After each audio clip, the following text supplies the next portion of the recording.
Editing మొత్తం ఎవరేస్తారు? మొత్తం నేనే చేస్తాను. నువ్వే చేస్తావు. అయితే ఈరోజు మనోడు చిన్నపిల్ల అదే స్కూల్ కాలిపోతున్న దాంట్లో ఆ మంట అనేది ఎట్లొచ్చింది?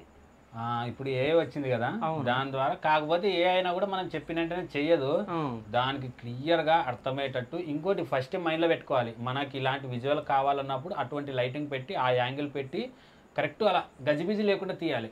గజిబిజి లేకుండా అది షేప్స్ కటింగ్ చేసుకోవడానికి పర్ఫెక్ట్గా ఉండేలా చేసి పర్ఫెక్ట్ ప్రాంప్ట్ ఇస్తే మనం ఎక్స్పెక్ట్ చేసిన దానికన్నా ఇంకా డబుల్ ఇచ్చింది అది. ఓకే. అయితే ఇంతకుముందు రాజు అంటే కామెడీ అన్నో ఎమోషన్ అన్నో రాజును ఏమన్నావు నాకు అర్థం కాలే.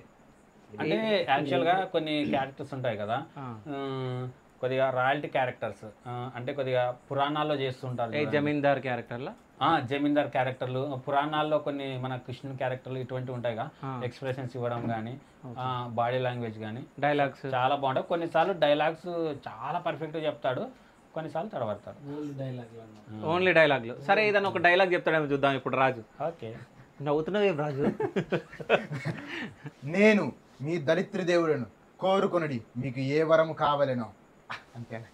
అరే కాదురా మంచిగా వచ్చింది. ఇంకే ఇట్లాంటిది ఏమన్నా ట్విస్ట్ ఏమంటే యాక్చువల్గా నా ధరిత్రి దేవుడను అంటే భూదేవి అలా అంటారు. సో మెన్స్ లో ధరిత్రి దేవుడు అని అలా ఉంటాడు అనమాట.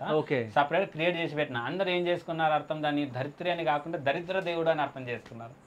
అబ్బా చాలా మంది కామెంట్లకి దరిద్ర దేవుడు సూపర్ బ్రో, సూపర్ చేసిన. అబ్బా అది దరిద్ర దేవుడు కాదు బ్రో, ధరిత్రి దేవుడు అని ప్రతి ఒక్క కామెంట్కి రిప్లై చేయాల్సి వచ్చింది. కాదు ఇంత మంచిగా చెప్తుండు కదా పురాణాలకు సంబంధించిన, ఇంకా మొత్తం పెద్ద డైలాగ్ ఏం లేదా?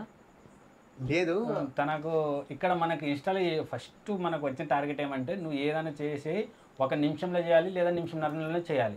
3 నిమిషాలు అనుకుంటా కదా. అంటే ఇప్పుడు వచ్చింది కానీ రీచ్ ఎక్కువ ఉండదు. ఇప్పుడు వచ్చింది. ఇంతకుముందు మాత్రం 90 సెకండ్స్ లిమిట్ ఉండేది. నువ్వు ఏం చూపించాలనుకున్నా 90 సెకండ్స్లోనే చూపించాలి. కాబట్టి లాంగ్ డైలాగ్ హెవీ డైలాగ్స్ ఇవ్వలేము, షార్ట్లోనే ఇచ్చుకోవాలి. ఎందుకంటే బ్యాకప్ స్టోరీ చూపించాలి, ప్రెజెంట్ జరుగుతున్నది చూపించాలి, సీన్ చూపించాలి, అన్నీ చూపించాలి. కాబట్టి చాలా వరకు షార్ట్గానే పెట్టేస్తుంటాం డైలాగ్స్.